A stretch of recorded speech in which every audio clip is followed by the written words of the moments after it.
And let me share my screen right now. Desktop 2. Okay.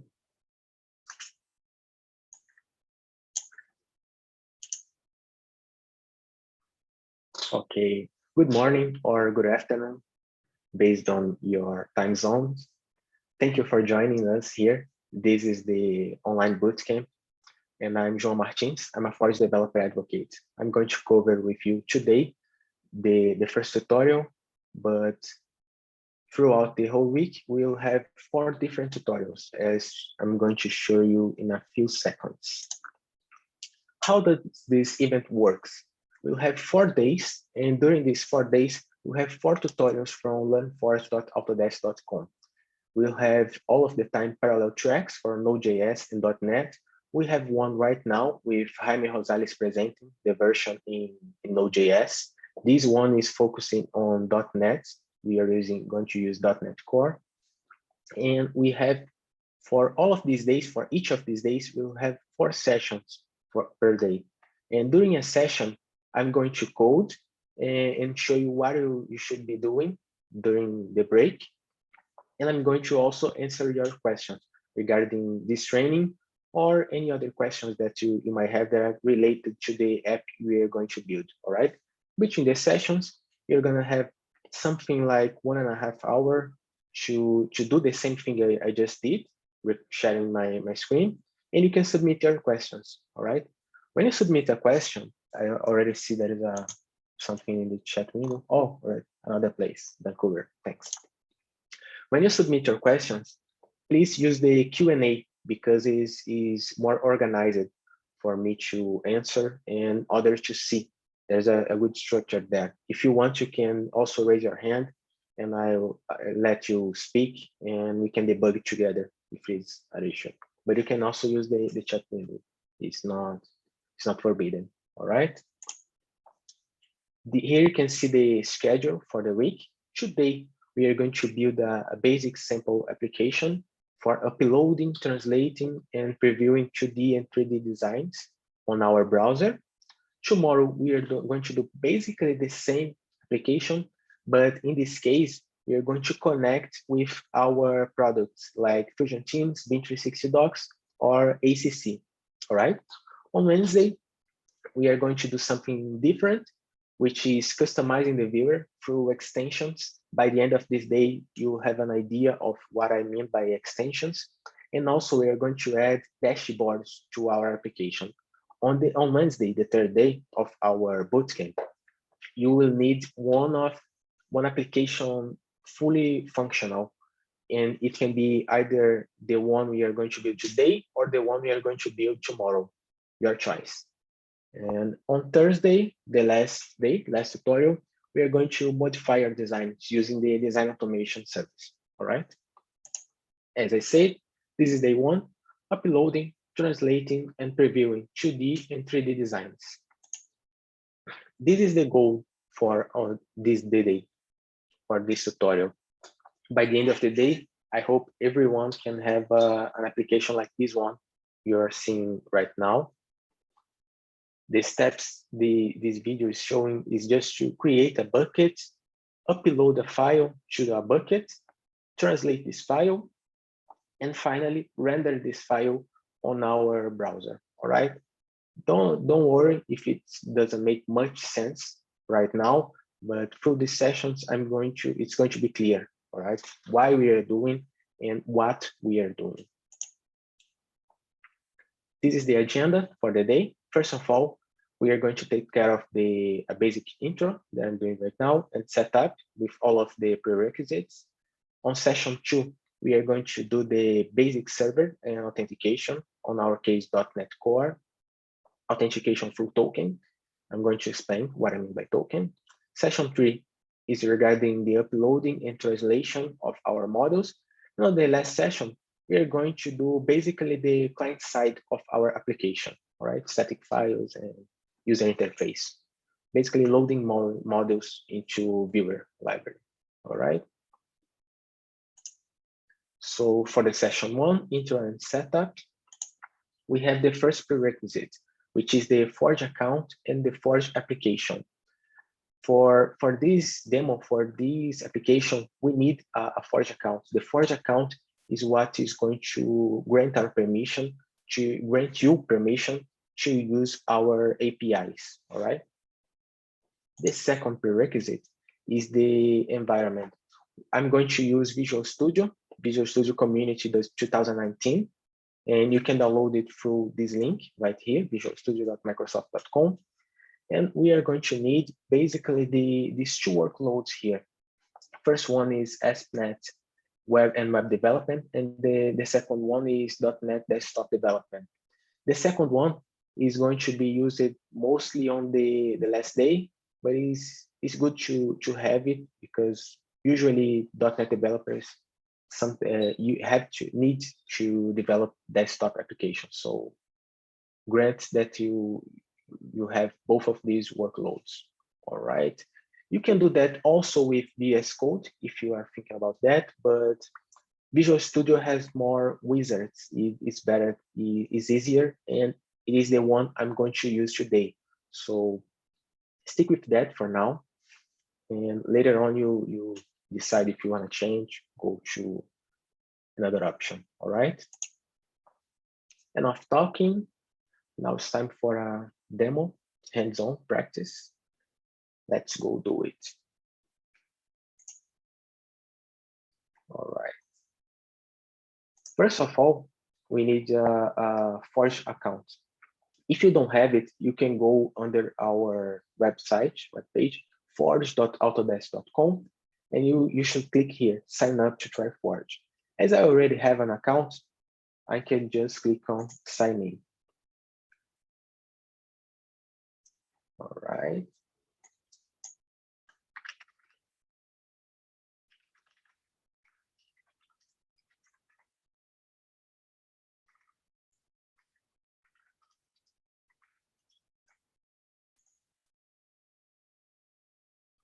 When you sign in on your account, you should see your Forge apps. If you are going to create an account just for this demo, it's not gonna have any application, any Forge application. So this might be empty. Mine is not because I use this a lot. So the next step is to create an app. Click on this button here, create an app. And on this space, we need to provide the name for our Forge app. Oh, I'm gonna use this one, Bootcamp Day 1. And we also need to provide a description for our Forge application. I'm going to say, let's say, Forge app for Bootcamp Day 1. All right. Next, we need our callback URL. What is callback URL? We are actually not going to use the callback URL for this application we are going to build today, but for tomorrow it is useful. So, and also we need to provide it when we create an application. So I will say, I'll give you a spoiler. Use this value right here. I'm going to drop it on our chat window. And this is good because on all of our samples, we always use the port 3000 and this endpoint for our callback URL, all right? So if you have this value set on your application, you might be able to use it easily on all of our samples, all right? Including the one from our tutorials. At the bottom of our page, we have here the selection of APIs. If I deselect, let's say these both APIs here, for instance, this application, this Forge app, can't use these services, all right? Just for simplicity, I'm going to let all of them selected, and later on you can restrict your access to your Forge application, all right? Another thing you don't have to worry is about consumption of cloud credits. The consumption is only when you use a specific service.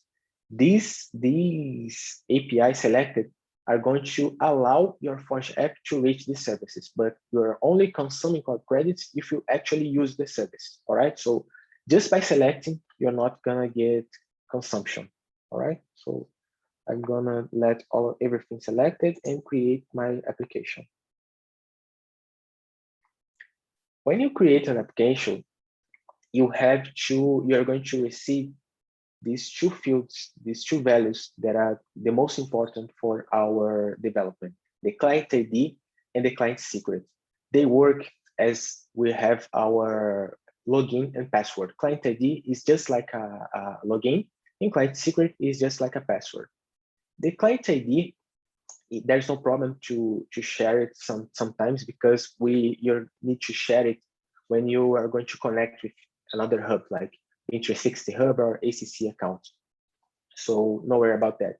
But your client secret must remain secret, as the name suggests, all right?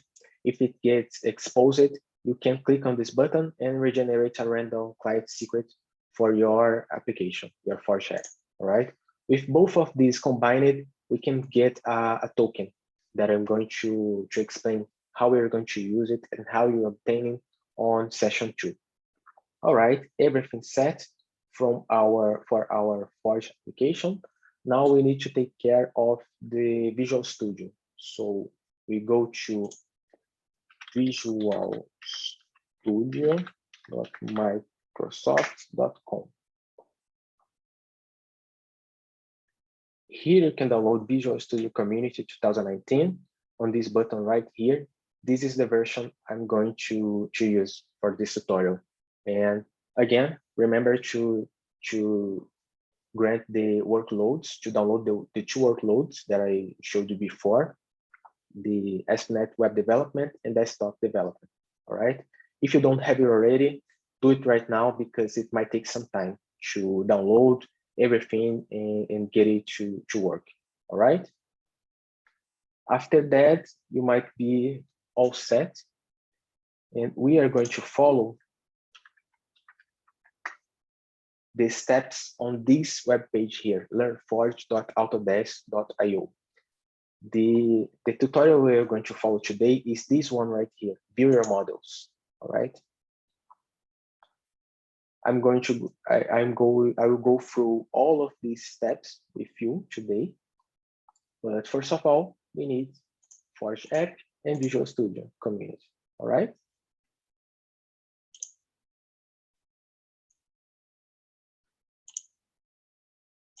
That's what I need from you right now. You have 1 hour, almost 2 hours of break to get this done. And please download the Visual Studio if you don't have. It might take some time. And if you have any questions, anything, just drop on Q&A or chat window if you prefer. I'm here to help, all right? Don't be bashful.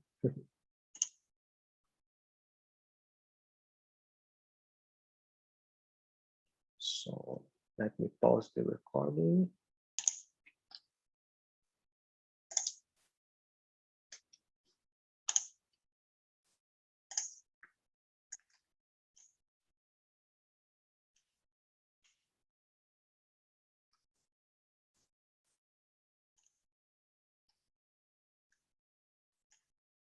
I hope everyone could make it, the Forge application, Forge account, and the Visual Studio Community 2019. I see. Now let's start with the session 2, basic server and authentication. Any question? I see we had a few questions here regarding the server. The server is what we are going to be working on right now.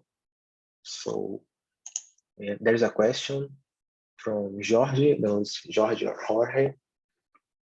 That's what we are going to do right now using the Newtonsoft JSON. There's a tricky part, because I don't know if you got the right Newtonsoft library and if you got the right version, but we are going to take care of that right now. Any other question that I missed? No, if not, let's keep moving. All right. Here on this diagram, you can see how is the structure of our application, all right? we basically have our server side, our server providing HTML, JS, and all of our static files that are going to be used on client side to render our one-page application, as you saw on the slide on the session 1, all right? And through this one-page application, we are going to reach the server endpoints responsible for accessing the Forge APIs. We are going to access the Forge APIs for uploading files, authentication that we are going to see in a few seconds, translating the file, and from that, the client side is going to use the viewer library provided by Autodesk Server to render the translated model on our browser, all right? The step is we'll have a basic file. I'm gonna use a Revit file. Feel free to use any one that is compatible. We support more than 70 formats.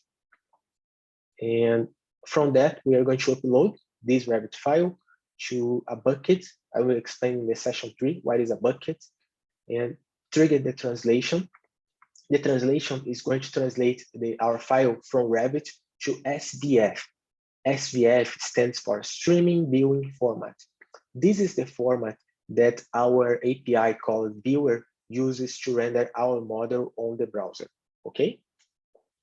From that, the client side uses the library and render the model with the textures and the properties, right?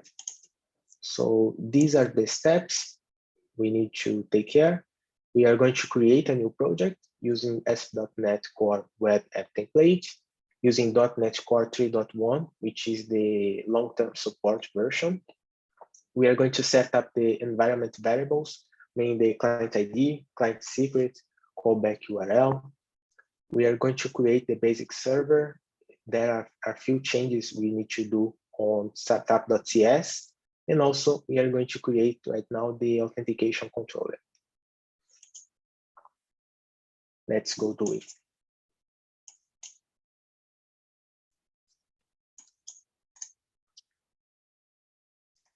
All right. The first step, we go to view your models on our browser, learnforge.com.autodesk.io, sorry. And it should click on create a server. All right. We are always going to choose .NET Core. And right now we need, first of all, to create our project. So we should open Visual Studio and select the option to create a new project.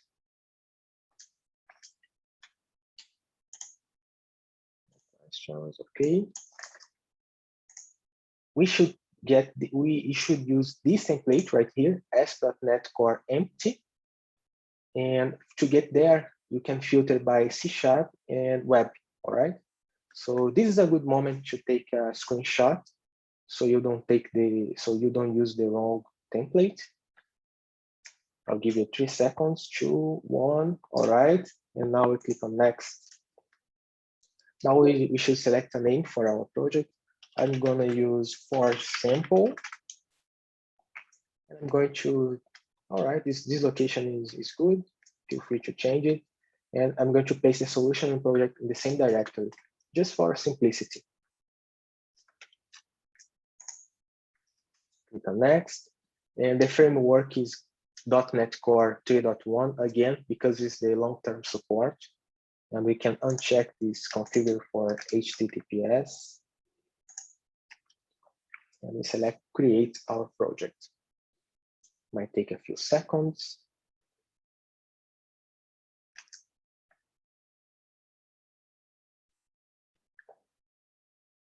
All right. Here is what we have when we create our project, all right? Dependencies, properties, app settings, program, and startup. This is another good time to take a screenshot if you want, because if your project comes with more than that, you're probably using the wrong template, all right? Now we go back to our tutorial. And as our next step, we need to install both of our packages, Autodesk Forge package. Let's copy this value here, Autodesk Forge. And inside our project, We can right-click on the name of the project and go to Manage NuGet Packages. Right here under Browse, we can paste the value autodesk.forge. And we are going to use today this first one right here. And you should go with the latest stable version, which is the 1.9.0. Right now we click on Install it and accept all of its dependencies. Now, if we go under dependencies and packages, we can see Autodesk Forge 1.9.0. Cool. The second one we need is the Microsoft ASP.NET Core MVC Newtonsoft JSON. What if Forge is not available? Leslie French. What do you mean by that?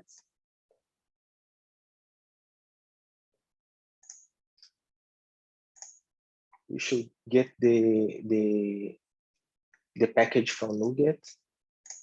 I can get back to your question later. Let's move on. Microsoft.Newtonsoft JSON. And we get this first one right here. So we should go with the latest stable version. It is compatible with the .NET Core 5, .NET 5.0, but we are using .NET Core 3.1, so we should change to this one right here. All right. So we click on Install.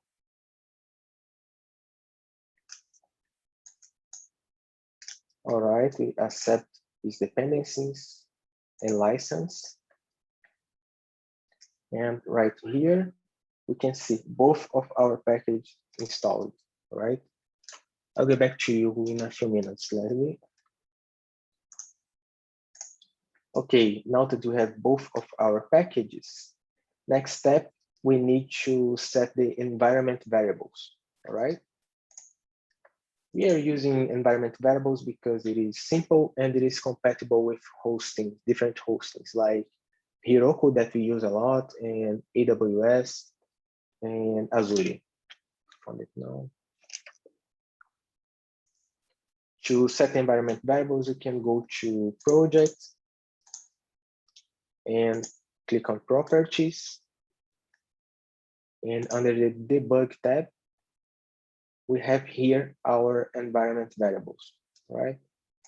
First one to add is ASP.NET Core URLs.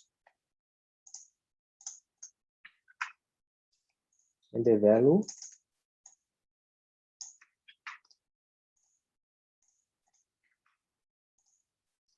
All right, next one is Forge Client ID. Forge Client ID is the Forge Client ID from the Forge Act that we just created on session 1.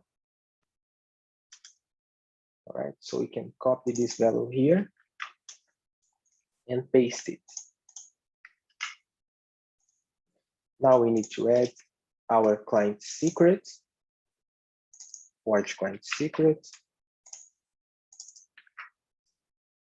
Again, the value comes from our app. With one single click, it gets copied, so we can paste it right here. All right, and last, Forge callback URL. Again, we are not going to use Forge callback URL today, but it's good to add it for consistency. Just as a good practice. We are going to use this variable tomorrow. If you get back to our tutorial, now we need to add the app URL, use the port 3000. It always comes with a random port, 3000. And we can check if everything here is the same as we see on our tutorial. All right. Sounds good. Now we move our attention, we can save it, and we move our attention to startup.cs. Startup.cs comes with this default content, but we are not going to use it like that. First of all, we need to add the namespace for MVC. Application is going to use controllers to reach for services. And also, we need to replace the content from our startup class. Right here, we can get rid of all of that and paste the content from our tutorial. The main difference is that we are going to set compatibility for .NET Core 3.1 at Newtonsoft JSON.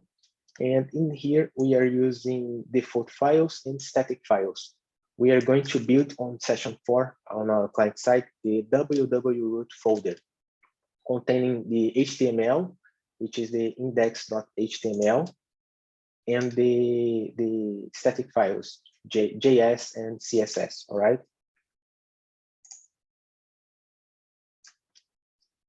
Last in this step, but not least, we need to create a controllers folder under our project. So let's save it.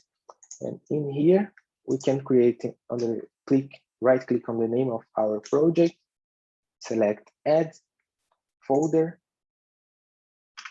and name it controllers. All right. Now everything's good.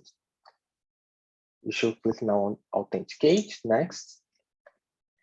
And in this step, we are going to create our controller for authentication. What I mean by that, every time we need access to a specific function, a specific endpoint from Forge Platform API, we need to provide a value called token. The token is useful for granting permission to access your models, your files, to make modifications, delete content, and create new content, like translations and everything that we are going to use today, all right? To get a token, we need to provide both the client ID and client secret of our Forge application, all right? Now we select .NET Core, and we are going to create our first controller. The name is OAuth controller. So we go on our controllers page, right click on that, and select add controller. Now we'll go with API controller empty, and we paste the name that we just copied from our tutorial. All right, now we get rid of this content by default. And we copy and paste the content from our tutorial. Let's take a look at what we have here. We are defining two specific tokens. One is internal token, and the second one is public token. Why we are defining two tokens? Because one of them have more permissions, like to upload files, translate files, delete files, create and modify contents from your application. The second one is limited just to view your models, just to render your models on the browser. This second one, public token, which is the limited one, it is going to be passed to your client side. This first one is exclusive for the server side, all right? That's why we have both. We have two options here.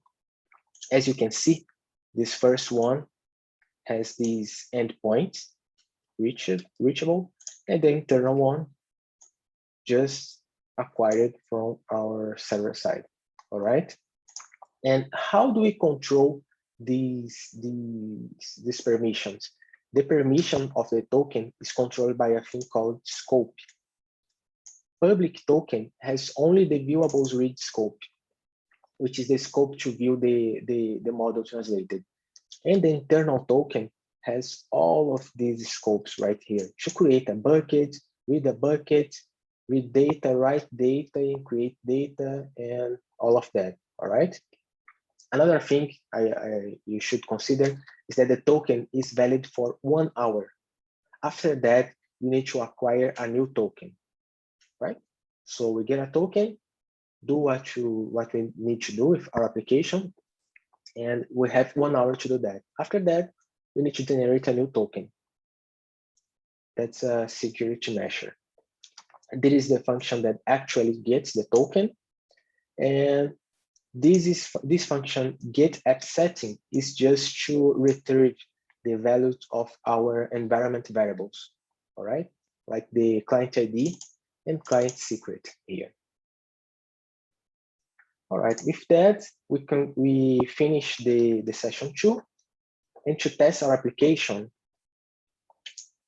if we click on play on IIS, there's nothing to show because we don't have an index page yet. So it might show us an error. 2 seconds.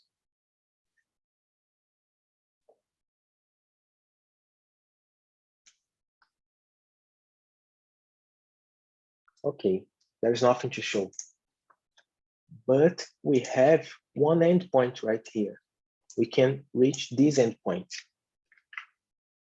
I added a breakpoint here, so we can go through it step by step, all right? Let me go right now. All right. And we got to we reached the function to retrieve the public token. First of all, there is a check to see if the token we already have, if it's not null, in this case it's null because we haven't got any token yet, or if it's not null, we're going to check if it is expired or not, all right? As we don't have any token, we are going to grab a new one. Now we have a public token, and we are going to return it to our browser. All right, and here you can see the token.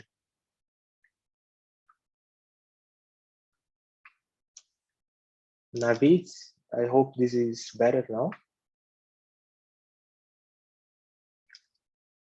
And all right, we have as answer our access token. The token type here expires in, as I said before, 1 hour, 3,600 seconds. So, and the expires that we are using to check if it is valid or not. All right. And if we reach this endpoint again, it's going to bypass this piece of code because we already have a valid token. We got the last one for a few seconds ago. So it's going straight to this return, all right? As you can see, it bypassed this piece of code. And we have the same token, all right? That's it for now.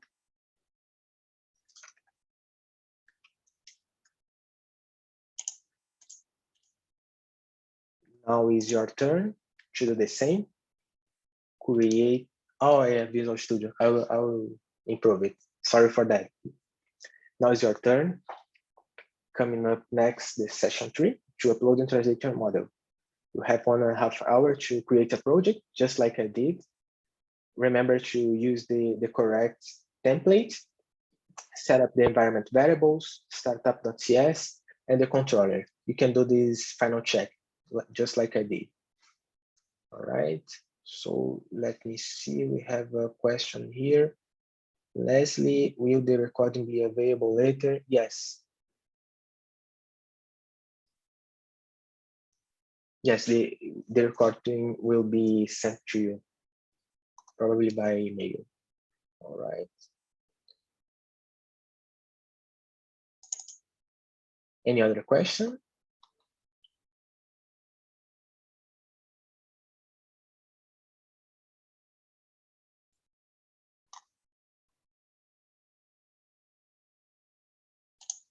No?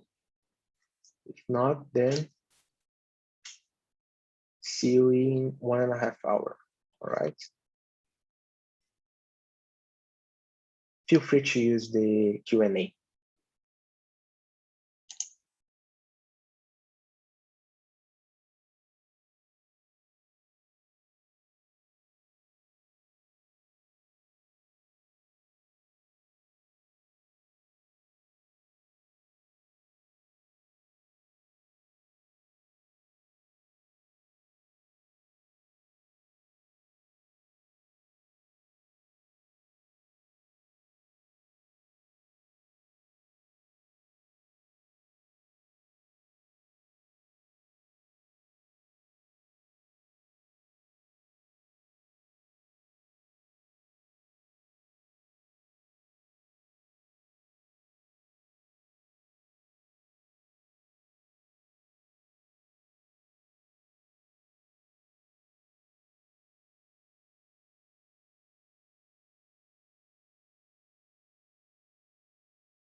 Start recording.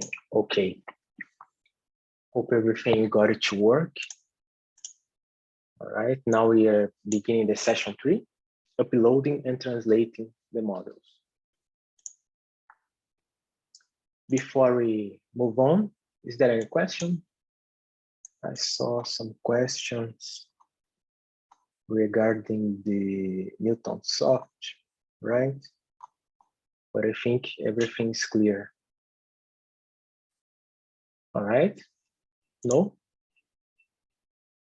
So let's go. Now we are going to add 2 controllers. The controllers for managing our data and also the controllers to translate our objects, our files, all right? Remember when during the session 2, yes, it was on the session 2, that I showed you a diagram for our application. What we need to do, we are getting a file, a specific file. In my case, I'm gonna use a Rabbit file. I suggest you do the same because it contains a lot of information useful for the other trainings. And with that file, we need to first of all upload it to our OSS, Object Storage Services. All right. There, we need to translate this file from RBT to the format called SVF, and SVF stands for Streaming Viewing Format. This is the format that's used by Viewer API to render the model on the browser. All good with that, right? So that's why we need both of these controllers to upload, create buckets, listen our buckets and objects, and also to trigger the translation, right? Now we're not talking. Now let's go do it. Demo time. If we get back from where we started, we have the next step as upload file to OSS. We should click on that, and there is here a brief explanation about what is OSS through data management. The data in Forge platform is stored using these object storage services. And on that, we have 2 entities, 2 main entities. One, first of all, is the bucket, and the second is the object. Bucket is similar to a folder. It's just like a folder, and the object is the actual file that's going inside of this bucket, which is the folder, all right? The main difference is that we can't store buckets inside buckets. We only have one level of buckets managed by your application, your Forge app. And inside these buckets, you can store as many objects as you need, right? First of all, our application comes with no buckets, so we need to create them. And when we create the bucket, we have a thing called policy for this bucket. And we have 3 options here: transient, temporary, and persistent. The first one, if you create a bucket with this policy, the object is going to remain there for 24 hours. After that, this object is going to be automatically removed, automatically deleted, all right? The second one is temporary. The file will remain there for 30 days. After that, it is automatically deleted. The third one is persistent. The file will remain there until you delete it manually, okay? Another thing you should consider is the name of the bucket. The name of the buckets must be globally unique. Let's say we have here 20 people, I guess, yes, around 20 people. So we are going to create 20 buckets. The name of my bucket can't be the same name of your bucket. Even though I can't see your bucket from my application, the names must be unique and can contain these characters, lowercase letters, numbers, and can contain from 3 to 128 characters, all right? So if you try to name a bucket, my bucket, it's not, you're probably going to raise an error because this name is already taken, I guess. So let's choose our language, in this case, .NET Core. And we are going to create our first controller, our second controller, sorry for that, OSS controller. We copy the name, and on our application, under our controllers folder, we are going to right click on there, select add controller. And once more, API controller empty, add, and we are going to replace the name by the one from our tutorial. Once more, we get rid of our default content, and we copy and paste the content from our tutorial. Let's see, click here, pasted. All right, easy. Now let's take a look at what this controller is actually doing. We have, first of all, this function right here, get OSS async. This is a function that's going to be used a lot on our application. Our application, as you are going to see on the last session, when we are building the user interface for our application, you have two main rows on our one-page application. The first row containing the tree of all of our buckets and files. And on the second row, second column, sorry, we are going to add the viewer, the render for our model. All right. And this function is the one that's going to retrieve for us our buckets and our objects. By these two cases here, we have two options. Keep in mind, take note, if you notice, it's going to return three nodes. The tree node, you can see this class right here at the bottom. Oh, I just passed it, sorry. We can see this class right here. The tree node is the actual node containing either the bucket or the name of in reference for the object. All right, it's going to contain the ID used by our APIs, the text, which is the human readable, the type can be this both, and if it has children's. As we only have two entities, buckets and files, we have only buckets have children. The file, which is the object, don't have any children. All right. So at first, this function is going to get called with this hashtag as parameter ID. All right. This is done by our UI, our client side. And it's going to retrieve all of the buckets managed by our Forge application. All right. This line right here is going to do that.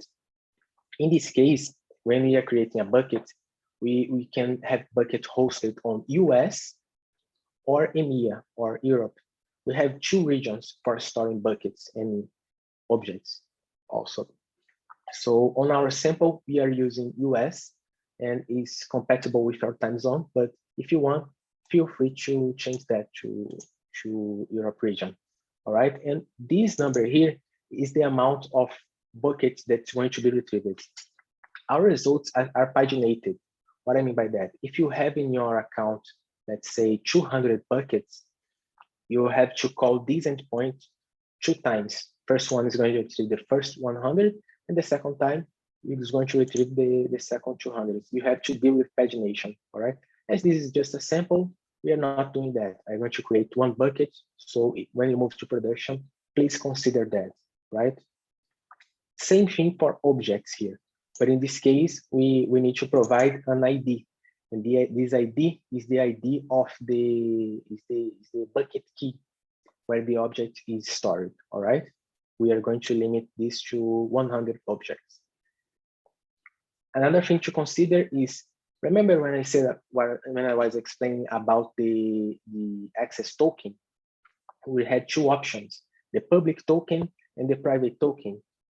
For these functions that we are creating a bucket, that we're retrieving buckets and objects, we are always going to use the internal token.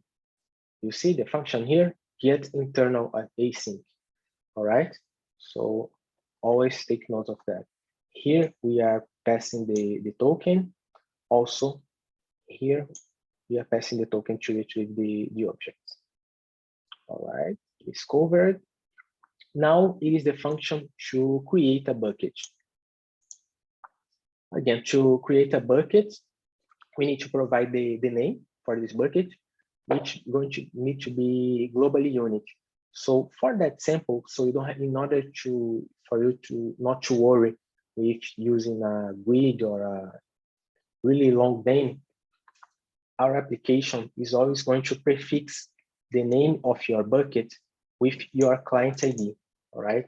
So as your client ID is unique, is globally unique, you can say like, if I create a bucket with this application, naming it my bucket, the actual name is going to be my client ID dash my bucket. If you create it, it's going to be the same. So even though in our application, it looks like the same name, it is not actually the same name. It is handled by our backend, all right?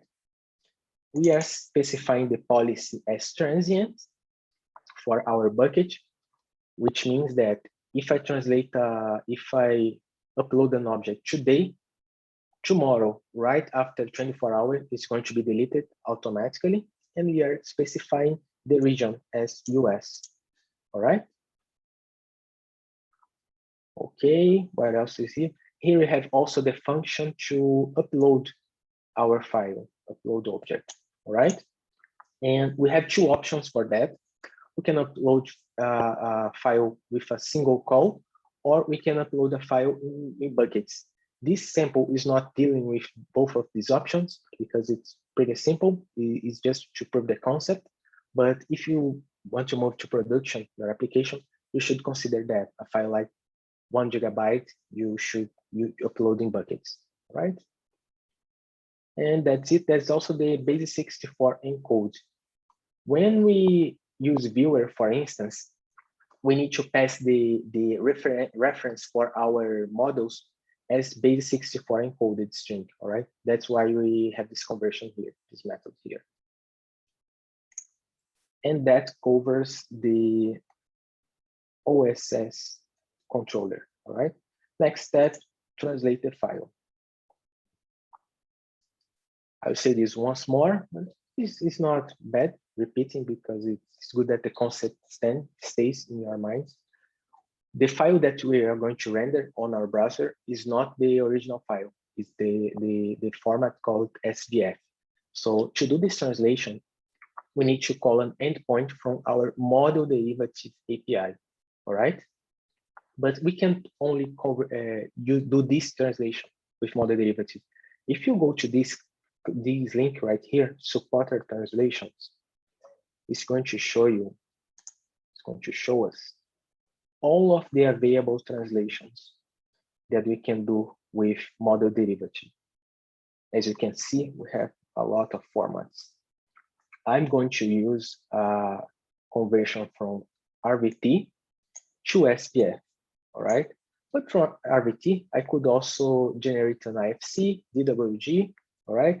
And we have this brand new SVF2. I suggest you take a look at that after our training, but we have blog posts on that. But for now, let's stick with SPF, all right? Just for simplicity. Let's take a look at our controller. Once more, .NET Core. And we need to create our model derivative controller. Again, we go to our folder, right click, select add controller, API controller empty, and we paste the name model derivative controller. Once more, we get rid of the default content and we copy and paste the content from our tutorial.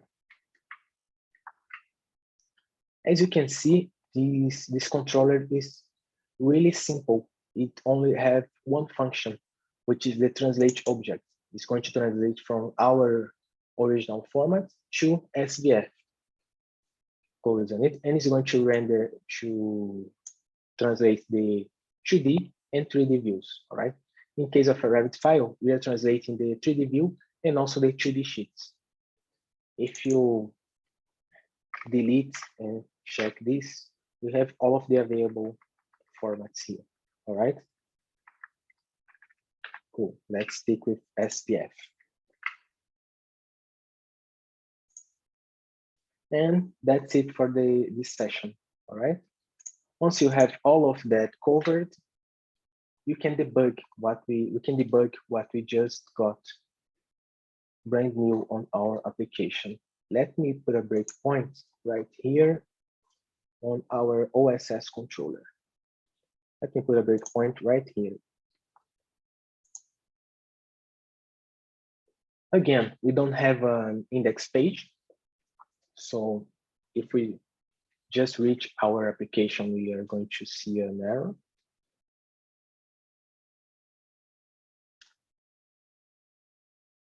Might take a few seconds. If you have any questions, please just post it. But we can reach this endpoint right here. Remember what I said, this endpoint gets called a lot of time. Every time that we are going to reach the buckets or the objects inside a bucket, we are going to call these functions, get OSS async. So let's reach that. If you notice, there is a parameter here called, which is the ID. Every time this function is called, you just call it with a parameter. I'm gonna call it without it, and you're going to see that we'll have an error. Okay, this is null, so it's going to fall under here,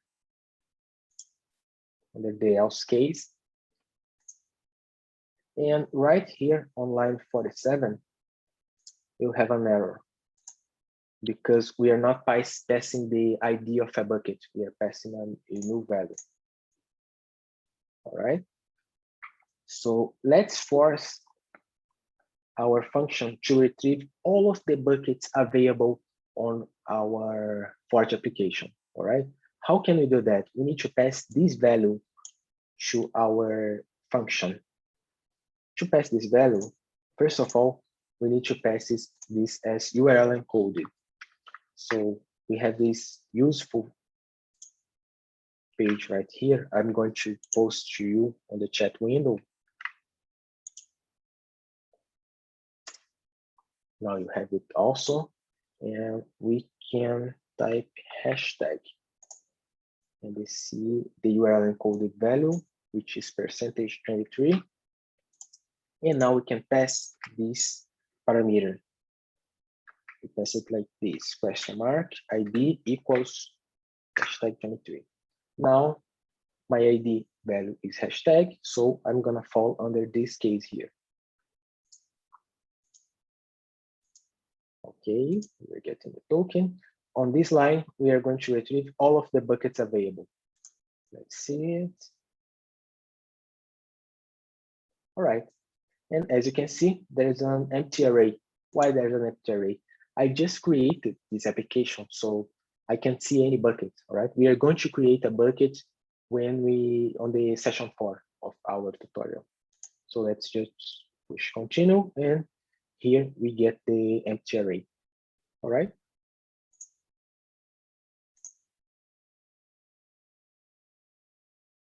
Cool, that's it for this session. Now is your turn. Add the data management controller to create buckets, upload files, and listing buckets and objects, and add the translation job controller, model derivative controller.cs. This one is going to trigger the translation from your source format to SPF.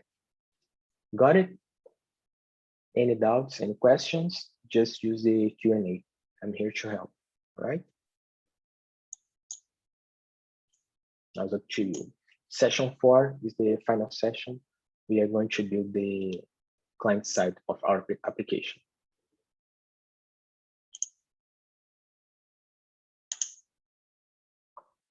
Okay, we are back to session 4. We are going to handle the loading of our models into viewer. But before we get there, any questions? Everyone made it to here, to this step. We got all of the controllers. All good? All right, so let's move on. Now we have 4 steps. We need to create the index.html. we need to add the basic layout, main.css, and the JavaScript code for the buckets object tree and for the Forge viewer, right? Let's go do it, demo time.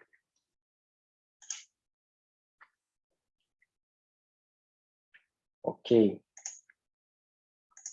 Now we click on next here after we created our derivative controller. And we go to this page, show on viewer. As it says right here on the first line, the viewer is a client-side library based on HTML and JavaScript, right? I said that before when I was showing to you the diagram for the application. We select .NET Core, and here we can see how is the structure of our index.js and CSS, all right?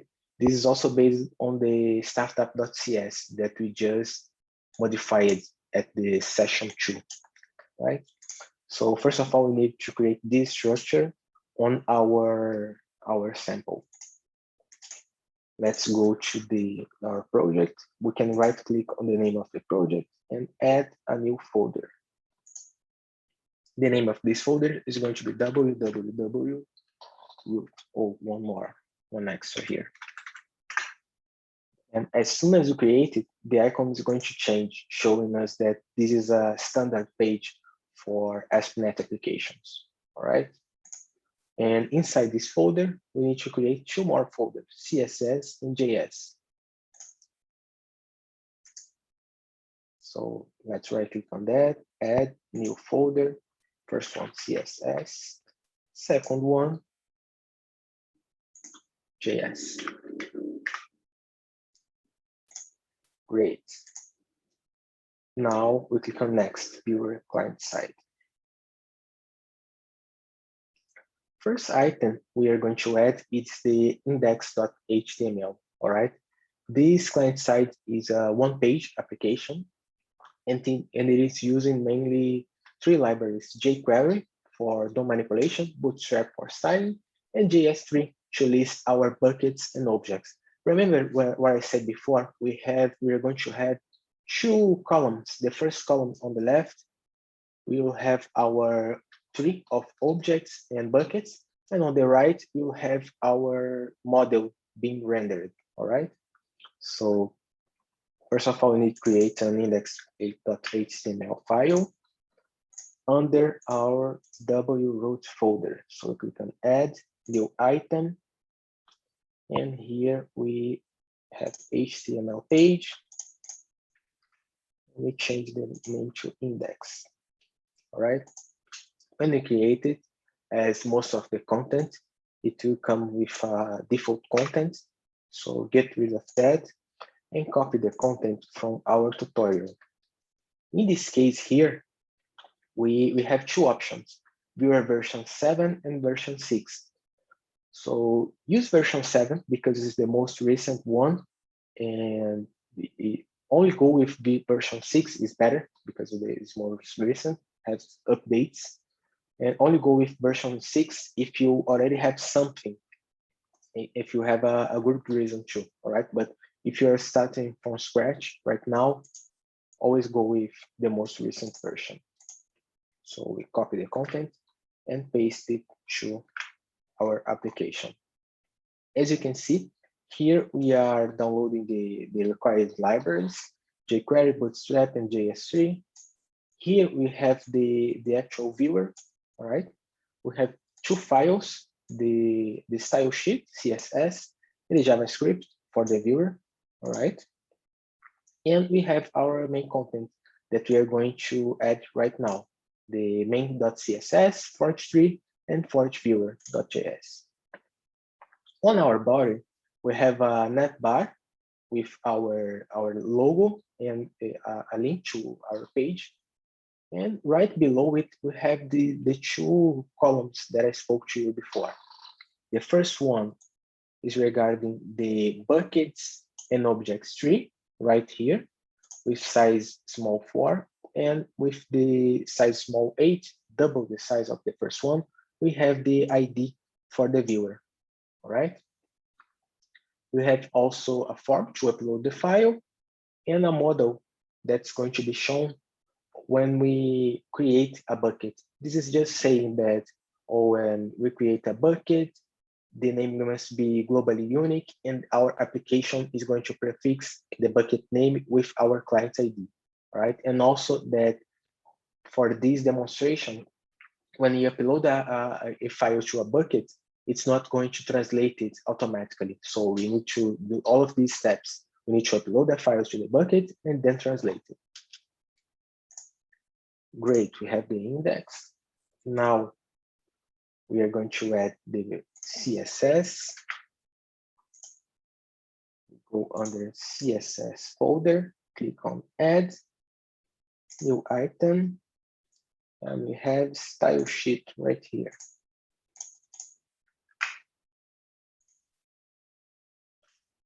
Once more, we get rid of the default content, copy and paste the content from our tutorial.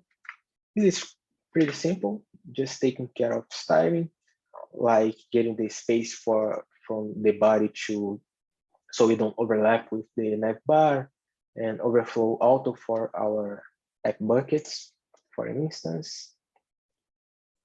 And now we can go to forge3.js.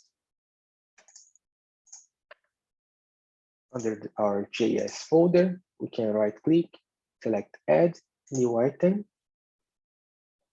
We go with JavaScript file, and we paste the name, Forge3. Oh, sorry for that. Now we can copy the content from our tutorial. We paste it.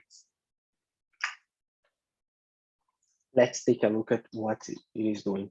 The forge3.js file is going to make the connection between our one-page application and the functionalities that we have on our controllers for uploading files, creating buckets, and listing the buckets and objects inside all of our buckets, and finally translating the file, all right? So first of all, when the document's ready, it's going to call this function, prepare app buckets 3. This function is going to call our endpoints to list all of the available buckets. Remember, this endpoint is right here on OSS controller, OSS buckets. So first of all, as we are in the roots node with the ID of hashtag, it's going to show us all of the buckets available for our account. And after that, each time that we click, we expand a specific node that might be, in this case, would be a bucket. We are going to use this endpoint to show all of the objects inside the bucket. It's going to set the icon for each node depending on the type. It can be the root folder, default, bucket, or object, all right? We are also specifying a context menu, which is the menu when we right-click on a specific node. In this case, if we right-click on a bucket, we have the option to upload a file to this bucket. And if we right-click on an object, we have the option to translate this object, all right? Translate this object, the function is right here. And to upload the file, it's right here, all right? To translate it, we are going to call our endpoint from the model derivative controller.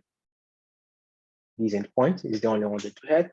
And to upload, we are going to call the endpoint on our OSS controller. This endpoint right here to upload an object, all right? What is missing? This here. When we click on a specific node, we have a simple check. If we click on a node that is an object, we have two options here. Remember the flow: upload a file, translate, and when the translation for SPF is complete, we should render the file using viewer, all right? So we have three options here. When we click, we are going to retrieve an entity called manifest for all of our files. When we translate them, we have the manifest, and the manifest is the place where we store all of the reference for the derivatives, the translations for our models. It can be SVF or any of the supported translations, all right? We have an option that when this translation is succeeded, this case right here, and then we launch the viewer, we have the option when we already triggered the translation, but it's not ready yet because the translation might take some time depending on the size and the objects of your file, all right? So in this case, we are going to return to the end user the progress of this translation from 0 to 100%, all right? And the last case is when we didn't trigger the translation yet. So we are going to show this message to the user. This file is not translated yet. And we are going to render a button that when the user click on this button, it can translate the object. It's going to call the function to translate the object, all right? Let me see if everything is clear now. We also have a function to upload, to create the buckets, sorry. It's going to read our endpoint on the OSS controller. I think it is right here, create buckets, this function, all right? Yeah, I think that's it. Yes, all right. And finally, we have our Forge Viewer JavaScript file.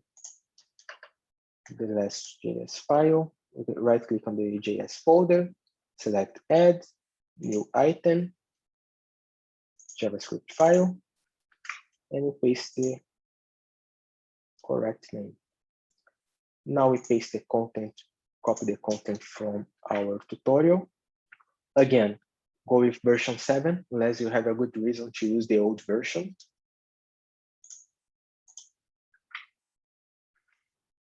And here you go. We are defining a global variable to store the viewer instance, all right? And when we launch the viewer, we need to specify specific options, the options for the viewer containing the token, the method to get the token, is this one right here at the bottom.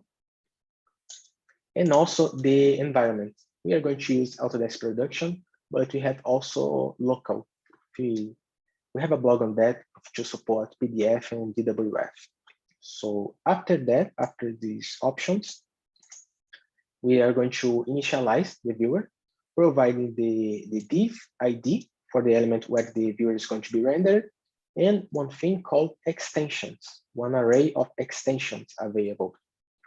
I'm going to explain a little bit more in a few minutes about the extensions and which extensions you can use on your application.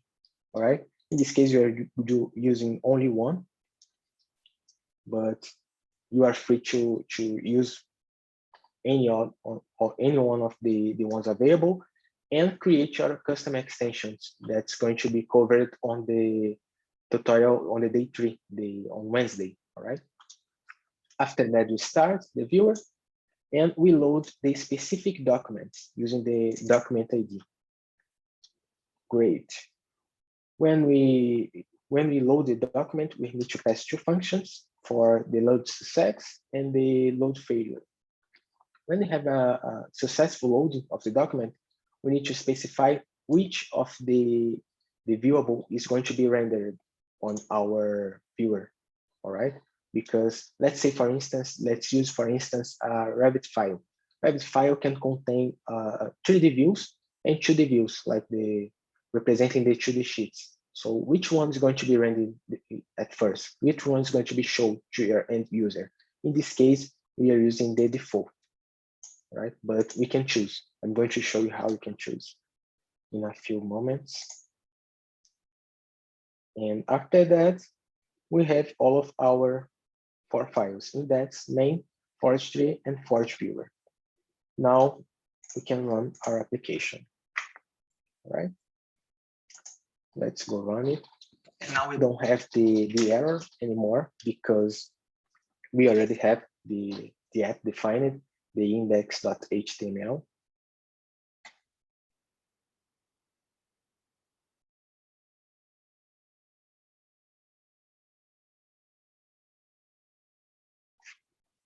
And first of all, it's going to call the get OSS async with the hashtag as we are on the root folder, root node, to retrieve all of the buckets available, all right? Now, let me add a few more breakpoints here, just so we are clear about what's happening. One breakpoints when we create a bucket, also when we are uploading an object, and the model derivative is here. Okay, that should be good enough. Now let's continue. But we don't have any buckets yet. We just created this Forge application. Remember, when we reached that endpoint before, we had an empty array. All right, so let's click here and create a new bucket. I'm gonna call it Bootcamp Day 1. And as I said before, our logic is going to prefix our bucket name with our client ID. This grants that we have a unique, globally unique name for our bucket, all right? We are also defining the policy as transient. What I mean by that is that tomorrow, our file is going to be deleted. Any file that I upload is going to remain there for only 24 hours. And here, create the bucket. And after that, the same endpoint is called now to retrieve all of the buckets and render our object tree, all right? And if I put a breakpoint here, now we can see that we have a new bucket, all right? And the bucket key is prefixed with our client ID. It's a client ID dash bootcamp day 1. But it is done in a way that I only see bootcamp day 1. Cool, isn't it? And if I expand in this node, we are going to reach the same endpoint, but now we are going to fall under the else case because the ID is the bucket key for our buckets that you just clicked. What's going to do is going to get all of the objects inside that bucket. But as we haven't uploaded any, we have nothing to show. So this is going to be an empty array. Nothing to show. So again, I can right click on my bucket and remember the context menu, upload the file. This is the option that we have right here. I have a file ready just for this demo, which is this basic simple project. I'm going to show you how you can get this same file for your demonstrations. All right, now reach the upload object endpoint. This is going to upload the object to our bucket. Please note that in this case, I'm going to upload in a single call. This is only good for a demonstration. This is only for the sample. When you move to production, you have to consider uploading in chunks. We have an endpoint called resumable for that. You'll get each chunk and upload it to the server, all right, to your bucket. So here we are uploading the file. And after the upload is complete, we are going to call again this endpoint to refresh our object tree. Now with the ID of our bucket. But this time,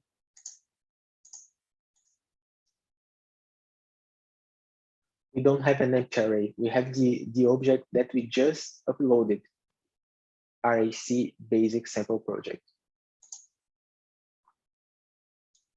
If we expand it, here it goes. All right. Now remember when we created the Forge Viewer application, we got the manifest of this file to check if it is already translated or if the translation is in progress. If I click here, I have two options to trigger the translation. I can use the context menu with a right click. Oh, this selects also the node. This will get the public token. Or I can click on this specific node. And if I click it, it's going to show this file is not translated yet. So we can click here and start the translation. That's what I'm going to do right now. And this is going to call to reach our translate object endpoint, right? It's going to translate to SPF, generating 2D and 3D views. Let's continue. And now we have the message, translation started, please try again in a moment. And if we try again, let me get rid of this. We are always getting the status of our translation, okay? This is not the only way. We could use the webhooks API to notify our server when this file is ready to be rendered. I'll take this moment while the server is translating our file to explain one more thing that I didn't went through, which is the index.html right here. When we are using the viewer library, we can specify the version of the viewer itself. In this case, as you can see here, we are using a wildcard. What we are using viewers 7 dot asterisk. What we mean by that is that every time we have an update on the viewer, let's say now I think we are on the version 7.51. If we update to the version 7.52, your application automatically is going to use the most recent one. This is good for development, but once you move to production, you should consider fixing the latest version that got used, that got verified by your application, all right? This is good because we have, if you go to forms.autodesk.com, we have updated versions of viewer each 2 or 3 weeks. So it is good to use the wildcard while you are developing your application. Right here, API reference. We have change history. And here we have, yes, we are currently on version 7.51. All right. And we have also the patch. We have 7.51.0, 7.51.1.2. So when you fix it, you hard code including the version, in this case 7, the major version, the minor, in this case 51, and also the patch. It can be 0 or 1.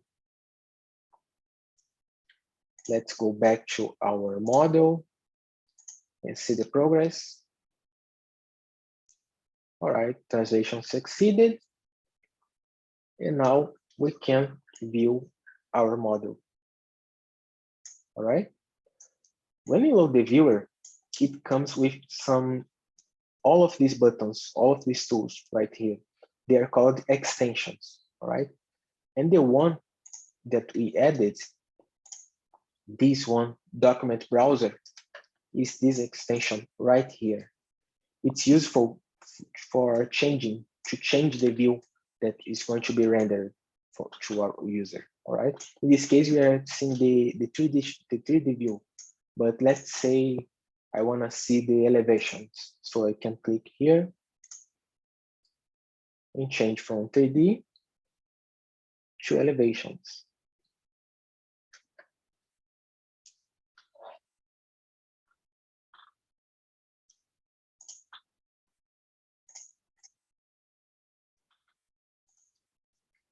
All right.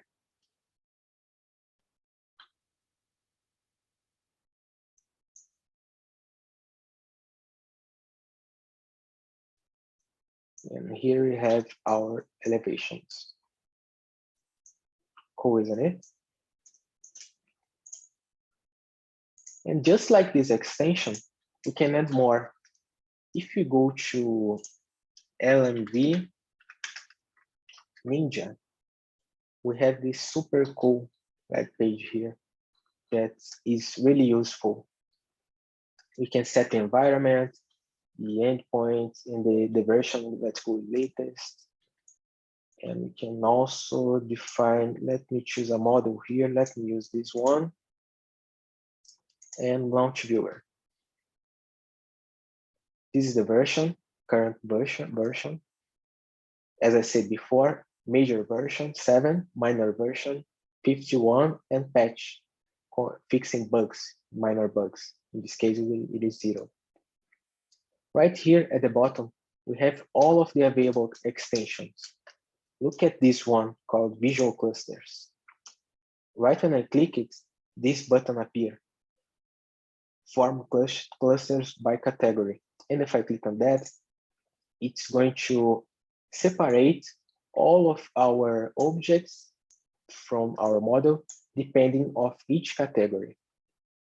And to add this extension on our application, we can simply copy the name and paste it on our array of extensions. All right, I can just add a comma here and paste the name, save it, and I can, if I force refresh it,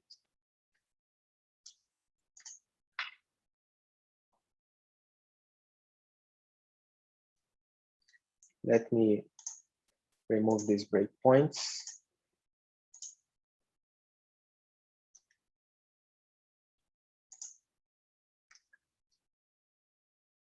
Now we have our brand new extension, Visual Clusters. All right. If I click on that, it's going to separate all of our objects depending on the category. Cool, right?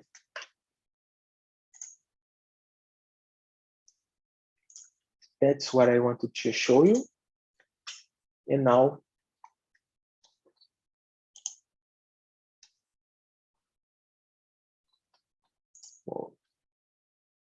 okay.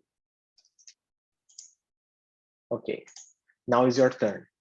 Create the index.html, add the basic layout, main.css, forge tree, forge viewer, and you should be able to create the same application. Any question?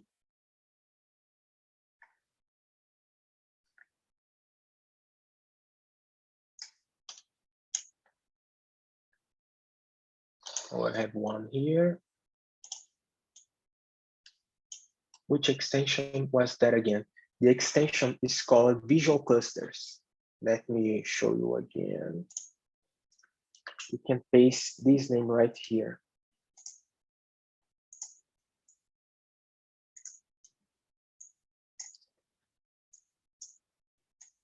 Visual Clusters.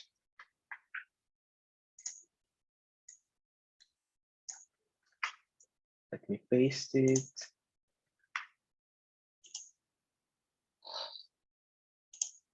Okay.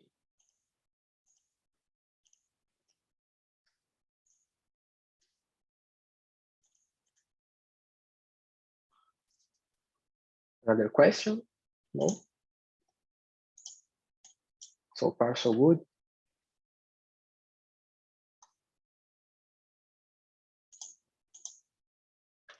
All right. On the upcoming trainings, we have tomorrow almost the same application, but in this case, we are going to connect to Fusion Team, Vim 360 Docs, or ACC. All right. If you want to connect to one of our products, don't miss tomorrow, the tomorrow training. Wednesday, we are going to customize the viewer using creating your own extension, just like the one that we added, Visual Cluster. We are going to create one with your specific workflow. Let's say we have one from our tutorial, but it shows the concept that you can use to create your specific. And also, we are going to add dashboard to your application. Dashboards based on materials. You can base dashboards on categories, on work sets, and anything available, any property available. All right.